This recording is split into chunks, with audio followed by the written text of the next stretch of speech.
Bonsoir et bienvenue à toutes et à tous. Merci de nous retrouver sur le plateau de Voyage au bout de la nuit, votre émission quotidienne littéraire sur Débit. Alors c'est un plaisir d'être avec vous cette nuit encore pour partir en voyage et on va partir dans une histoire nouvelle, inédite, qu'on aime bien ici à Voyage. C'est l'histoire du Bon Petit Diable. C'est un roman qui a été écrit par la comtesse de Ségur.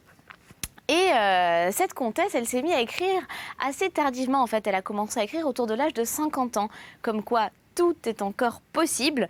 Et elle a écrit des romans célèbres comme Les Malheurs de Sophie ou encore Les Mémoires d'un âne. Souvent des romans un petit peu moralisateurs qui expliquent bien la différence entre le bien et le mal, entre le juste et l'injuste. Et alors, pour vous parler un petit peu du 19e, j'ai choisi quelques personnalités, par exemple, qui ont marqué ce siècle.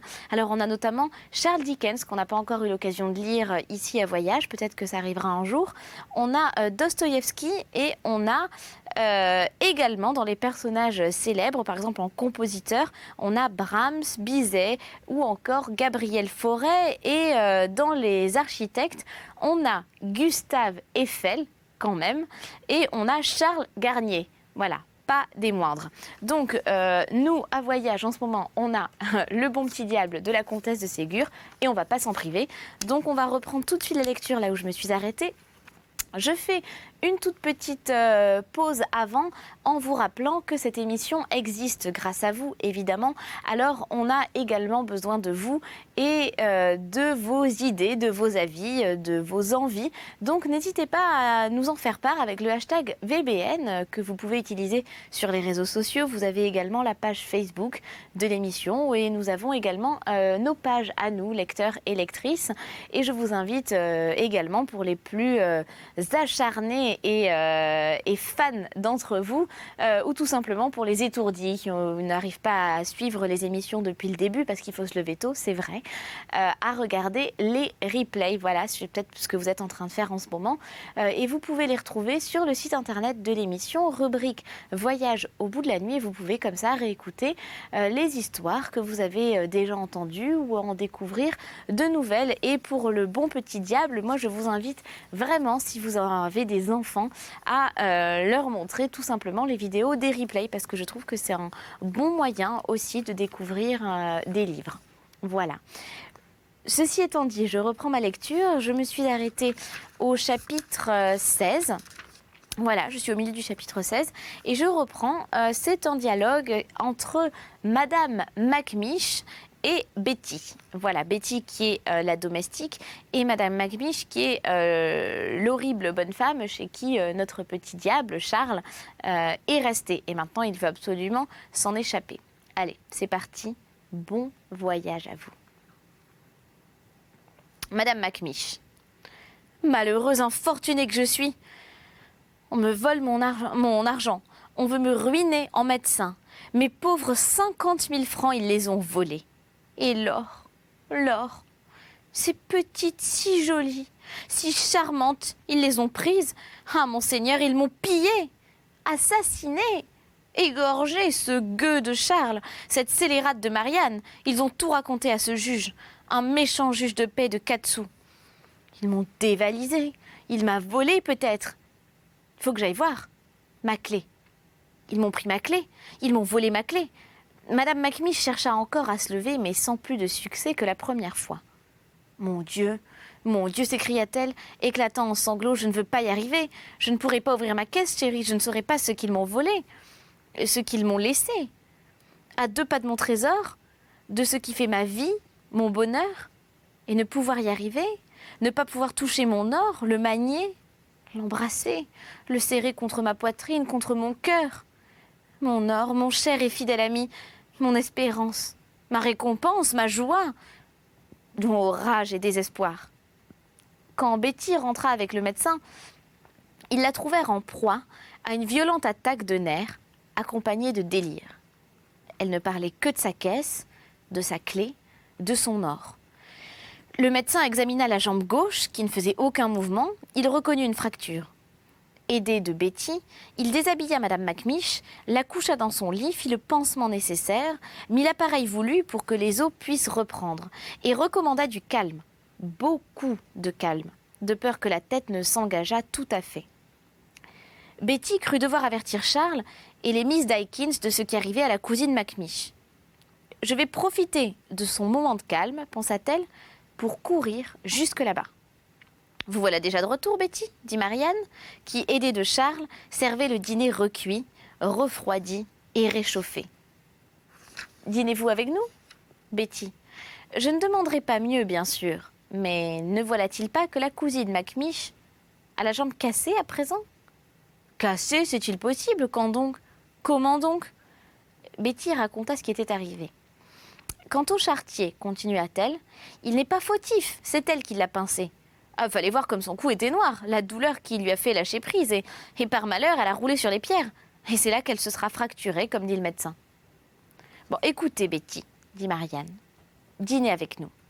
Nous avons tout juste de quoi. Le juge nous avait donné un poulet que j'ai fait rôtir. Il est un peu sec à force d'avoir attendu, mais nous sommes tous jeunes, avec de bonnes dents et un bon appétit. Et puis, voici une omelette pour fêter le retour de Charlot. »« Et Madame Macmish, donc elle est seule ? » ?»« Elle n'a besoin de rien, rien que du repos, a dit le médecin. Et vous, vous avez, comme nous tous, besoin de manger. Voyez donc, il est près de 3 heures et nous dînons d'habitude à 1 heure. Viens, ma Juliette, tu es pâle et fatiguée. Mets-toi à table. » Marianne amena et établit Juliette à la place accoutumée, s'assit à côté et lui servit un morceau d'omelette bien chaude. « Eh bien, où est Charlot ?» dit Marianne en regardant de tous les côtés après avoir servi Betty. « Il va revenir, m'a dit-il. Il nous demande de ne pas l'attendre. » On ne fit pas plus d'observations et les convives mangèrent avec un appétit aiguisé par un retard de 2 heures. « Écoutez, c'est quand même singulier que Charles ne rentre pas, dit Marianne, en réservant la part de poulet qui lui revenait, pourvu qu'il n'ait pas été faire encore quelques sottises. »« Oh non, hein, répondit vivement Juliette, au contraire. »« Comment au contraire ? Tu sais où il est ? Ouais, il me l'a dit. »« Où il est ? Pourquoi ne le dis-tu pas ? » ?»« Parce qu'il m'a demandé de ne le dire que lorsque Betty aurait fini son dîner, pour qu'elle pût manger tranquillement et à sa faim. »« Tiens, pourquoi ça ? Bon, où est-il allé ? » ?»« Il est allé près de Madame Macmish, dans le cas où elle viendrait à s'éveiller et qu'elle aurait besoin de quelque chose. Il m'a demandé la permission d'y aller, et c'est un bon sentiment, alors je l'ai encouragé. »« T'as bien fait, Juliette, et Charles est en bon cœur. Un brave garçon, c'est bien ça. Ce que tu me dis m'attache à lui et ça me fait plaisir, vraiment. » Juliette embrassa sa sœur, elle avait les larmes dans les yeux. Betty, qui finissait son dîner, ploya sa serviette, remercia Marianne et disparut. Chapitre 17. Bon mouvement de Charles. Il s'oublie avec le chat. Charles avait été touché de l'accident fâcheux arrivé à sa vieille cousine. Il eut la bonne pensée d'expier les tours innombrables qu'il lui avait joués, en aidant Betty à la soigner pendant sa maladie, qui pouvait être longue. Il remit donc son dîner à son retour et courut chez la cousine Macmish. Quand il arriva, elle était déjà retombée dans son délire. Elle appelait au secours pour garder son or qu'on lui volait. Elle passait des larmes du désespoir aux cris de colère et d'effroi. Elle ne reconnut pas Charles et le supplia de lui rendre son or, son pauvre or. Charles pensa que cette grande et dangereuse agitation serait peut-être calmée par la vue de cet or tant aimé, tant regretté. Il trouva une double clé qui était dans un tiroir, ouvrit la cassette, y trouva une autre clé, celle de la caisse, et se souvenant de la place indiquée, il poussa l'armoire, qu'il savait facile à remuer, vit la serrure dans son mur, ouvrit encore et trouva, après quelques recherches, le trésor bien-aimé. Il prit les rouleaux d'or, referma le reste et posa les rouleaux sur le lit de Madame Macmish, à portée de ses mains. Puis il s'assit et attendit. Elle ne tarda pas à ouvrir les yeux, à regarder ses mains vides. « Rien, dit-elle à mi-voix. « Rien. » Puis apercevant ses rouleaux d'or, elle poussa un cri de joie, les saisit, les passa d'une main dans l'autre, les baisa, les ouvrit, les compta, les baisa encore, aperçut Charles et le regarda avec effroi. « Pourquoi viens-tu ? Tu veux me voler mon or ? Rassurez-vous, ma cousine, c'est moi au contraire qui vous l'ai rapporté. »« Hein, toi ? Hein, Charles ? Ah, Charles, oui, mon ami, mon sauveur, c'est toi ? Et Charles ? Non, Charles, vraiment ? Mais que tu es bon ! Ne le dis à personne, il me le reprendrait, cet infâme juge. Où le mettre ? Où le cacher ? Sous votre oreiller, ma cousine. Personne ne l'ira chercher. Madame Macmiche le regarda avec méfiance. Ouais, j'aime mieux tout garder dans mes mains, dit-elle. Elle s'agita, eut l'air de chercher. J'aime mieux tout garder dans mes mains. Oui. J'ai soif. Betty ne m'a rien donné. Allez, Charles. Charles courut chercher quelques groseilles dans le jardin, les écrasa dans un verre d'eau, y ajouta du sucre et le présenta à Madame Macmiche. Elle but avec avidité. Oh, c'est bon, c'est très bon ça. Et après un instant de réflexion, où as-tu pris le sucre? Je ne veux pas acheter de sucre. C'est celui de Marianne. C'est elle qui vous en fournira, ma cousine. Ah, la bonne heure, c'est très bon. Bon, ça me fait du bien. Donne-moi encore, Charles. Charles lui en apporta un second verre, qu'elle but avec la même avidité que le premier. Oh, c'est bon, je me sens mieux. Mais t'es sûre que c'est Marianne qui paye le sucre? Eh oui, très sûr, ma cousine, ne vous tourmentez pas. Et Betty? Je ne veux pas la payer, Vous ne la payerez pas. Je ne demande rien. Bon, mais je ne veux pas la nourrir non plus. Elle mangera chez Marianne. Calmez-vous, ma cousine, on fera tout pour le mieux. Et le médecin? Je n'ai pas de quoi le payer. Marianne payera tout. Et ces assurances réitérées calmèrent Madame Macmiche, qui s'endormit paisiblement. Quand Betty entra, Charles lui expliqua ce qui s'était passé, ce qu'il avait dit et promis, et recommanda bien qu'on ne lui enlevât pas ses rouleaux d'or. Puis il se retira et courut jusque chez ses cousines. « Me voici, Juliette. J'ai une faim terrible, mais j'ai bien fait d'y aller. Je te raconterai ça quand j'aurai mangé. » Marianne embrassa Charles avant qu'il commençât son repas. Juliette quitta son fauteuil, marcha à tâtons vers lui, et lui prenant la tête dans ses mains, elle lui baisa le front à plusieurs reprises. « Merci, Juliette, merci. Tu es contente de moi? Ce que j'ai fait n'était pourtant pas difficile. Cette malheureuse femme fait pitié. Pitié et horreur. Cet amour de l'or est révoltant. J'aimerais mieux mendier mon pain que de me trouver riche et m'attacher ainsi à mes richesses. Malheur aux riches, a dit notre Seigneur, aux riches qui aiment leur richesse. C'est là le malheur et le malheur. C'est d'aimer cet or inutile, c'est d'en être avare, de ne pas donner son superflu à ceux qui n'ont pas le nécessaire. Si jamais je deviens riche, je donnerai tout ce qui ne me sera pas absolument nécessaire. Et comment feras-tu pour reconnaître ce qui n'est pas absolument nécessaire? Tiens, c'est pas difficile. Si j'ai une redingote, j'ai pas besoin d'en avoir une seconde. Et si j'ai une salle et une chambre, je n'ai pas besoin d'en avoir davantage. Si j'ai un dîner à ma faim, je n'ai pas besoin d'avoir 10 autres plats pour me faire mourir d'indigestion. Et ainsi de tout. Tu as bien raison. Si tous les riches faisaient comme tu te dis, et si tous les pauvres voulaient bien travailler, il n'y aurait pas beaucoup de pauvres. Marianne, à présent que nous sommes riches, vous n'irez plus en journée comme auparavant. Tout de même, mon ami, n'avons-nous pas nos dettes à acquitter? Et je ne veux pas les payer sur la fortune de mes parents, dont Juliette aura besoin si je viens à lui manquer. Encore 5 années de travail, et nous serons libérés. Marianne, dit Charles, je vous en prie, payez avec mon argent. J'en ai bien plus qu'il ne nous en faut. Pensez donc, 2500 francs par an. Non, ni toi ni moi, nous n'avons le droit de faire des générosités avec ta fortune. Charles, toi, tu es un enfant, et moi, je veux être ta tutrice. Tu dois donc faire pour le mieux pour toi, et non pour moi. Charles ne dit plus rien. Il s'assit près de Juliette et arrangea avec elle l'emploi de leur journée. D'abord, tu me mèneras à la messe à 8 heures. Mais tous les jours. Bon, je crains que ce ne soit un peu ennuyeux quand même. Oui, tous les jours, et la messe ne t'ennuiera pas, j'en suis sûre. Quand tu penseras que tu me procures ainsi un bonheur et une consolation. Et puis ce n'est pas long, c'est une petite demi-heure. Bon. Et après, nous irons faire une promenade, nous visiterons quelques pauvres gens, nous leur ferons du bien selon nos moyens. Puis nous rentrerons, tu t'occuperas pendant que je te tricoterai des choses. Après dîner, nous ferons encore une promenade et puis nous travaillerons. Et j'aiderai Marianne à faire le ménage et puis je jouerai un peu avec le chat. J'aime beaucoup les chats. Tu ne le tourmenteras pas? Non, je m'amuserai en l'amusant. C'est arrangé alors. Commençons de suite. Donne-moi mon tricot, je t'en prie. Je ne sais pas ce qu'il est devenu avec ces histoires de la cousine Macmiche. À propos de cousine Macmiche, dit Charles en donnant à Juliette son tricot, il faudra que j'aille souvent aider la pauvre Betty à la soigner. Il y en a pour longtemps. Betty n'y tiendrait pas si elle n'avait pas quelqu'un qui vint l'aider. Tiens, voici le chat. Minet, Minet, viens, mon Minet. Viens faire connaissance avec ton nouvel ami. Minet approcha sans méfiance et fit le gros dos et ronron en se frottant aux jambes de Charles, qui le caressa, le prit sur ses genoux et l'embrassa. Le chat se sentit alors tout à fait à l'aise et frotta sa tête contre la joue de Charles. « Bien, mon ami, t'es un bon Minet. Je serai ton ami et je t'apprendrai à faire de jolies choses. »« Sais-tu scier ? Tu vas voir, comme c'est joli et amusant. » Charles plaça entre ses jambes les pattes de derrière du chat, prit de chaque main une des pattes de devant et une des oreilles et le fit ployer comme des scieurs de long quand il scie à deux une pièce de bois. Puis il le releva et le fit ployer encore.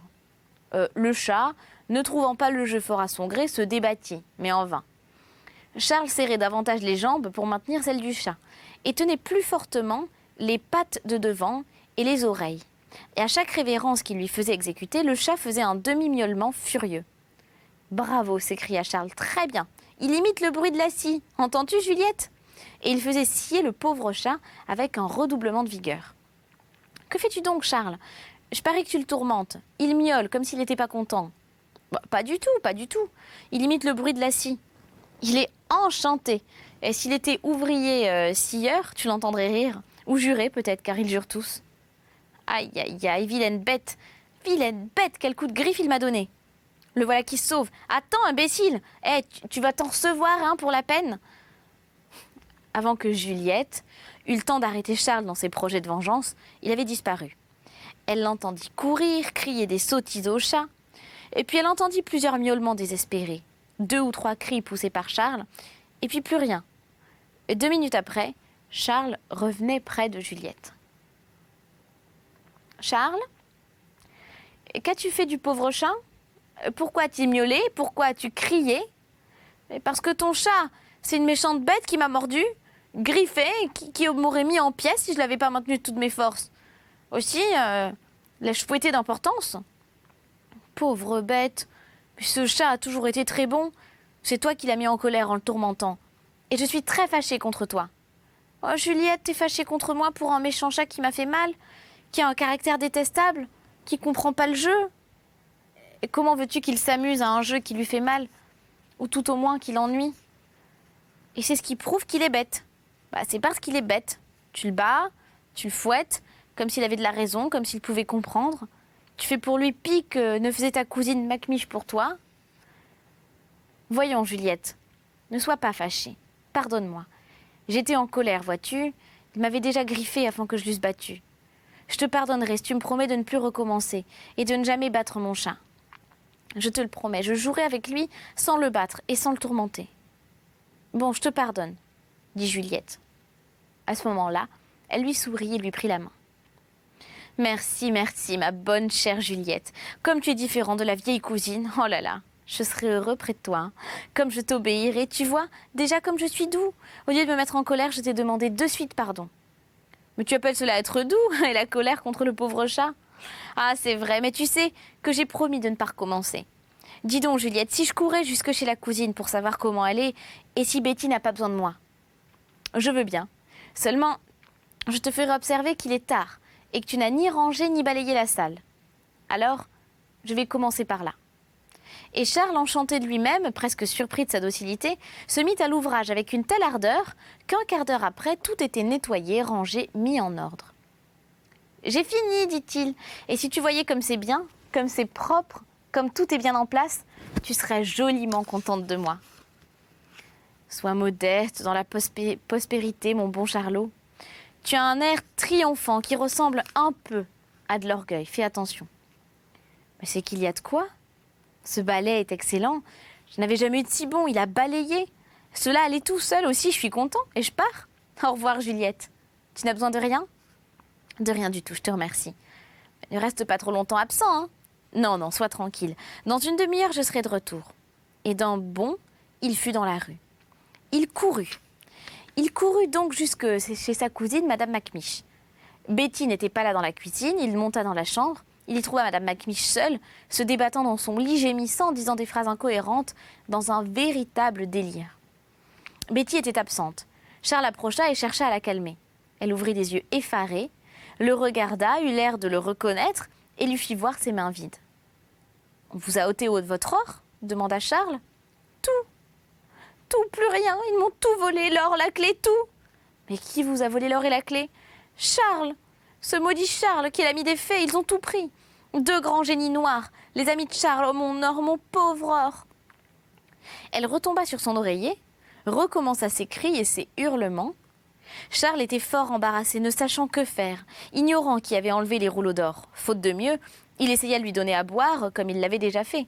Après lui avoir préparé un verre d'eau, de groseille, il le lui présenta. Elle le saisit, le regarda et le lança au milieu de la chambre en disant « C'est pas mon or, je veux mon or ». Chapitre 18, repentir de Charles. Juliette le console. Charles s'était assis en face du lit de la malheureuse folle et réfléchit. Il se souvint des nombreuses vengeances qu'il avait exercées contre elle, de la joie qu'il avait éprouvée en lui parlant, et ses 50 000 francs en observant le bouleversement que cette révélation avait opéré dans l'esprit de Madame Macmish. Il se souvint des représailles auxquelles il s'était livré à chaque injustice ou violence dont il avait été victime. Il se souvint des conseils sages et modérés de la bonne Juliette, et il regretta de les avoir repoussés. Le délire, l'agonie de cette méchante femme éveillèrent des remords dans cette âme naturellement droite et bonne. Il s'accusa d'avoir provoqué ce délire en lui faisant croire à ses relations avec les fées. Il se repentit et il pleura. Après avoir pleuré, il pria, agenouillé près du lit de cette femme dont la bouche vociférait des imprécations. Il pria pour elle, pour lui-même. Il implora le pardon du bon Dieu pour elle et pour lui. Quand Marianne vient savoir des nouvelles de sa cousine Macmish, elle trouva Charles priant et pleurant encore. Surprise et effrayée, elle le releva. « Qu'as-tu, mon Charlot ? Elle est morte ? Où est Betty ?» Madame Macmish était étendue pâle et sans mouvement. Son délire avait cessé. Elle vit encore, mais elle dit des choses horribles. Elle demande son or, elle crie au voleur, elle blasphème contre le bon Dieu. Et je priais pour elle et pour moi qui ai contribué à la mettre dans ce terrible état. Je ne sais où est Betty. Quand je suis entrée, ma pauvre cousine était seule et en délire. Pauvre Charlot, tu as bon cœur. C'est bien d'avoir prié pour elle. Tu avais été si malheureux chez elle. Mais je l'ai tant fait arranger de moitié avec Betty, je crains d'avoir contribué à sa maladie. Si tu as contribué à sa maladie, tu vas contribuer à sa guérison par les soins que tu lui donneras. Où compterais-tu aller en sortant d'ici ? Chez Juliette, qui est seule depuis longtemps et que je devais rejoindre dans une demi-heure. Eh bien, mon ami, pour commencer ton expiation, avant de rentrer, va chercher le médecin. Tu lui diras que je l'attends ici et tu lui expliqueras l'état dans lequel tu as trouvé ta cousine. Oui, Marianne, j'y cours. Pauvre femme, dit-il en jetant un dernier regard sur Madame Macmish. Comme elle est affreuse, quel rire méchant elle a.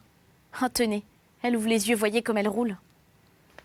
Ah oui, il est certain qu'elle a le regard d'un diable, pour dire les choses telles qu'elles sont. Ouais, t'as raison. Oh, pauvre femme, que Dieu daigne la prendre en pitié. Je la crois bien malade.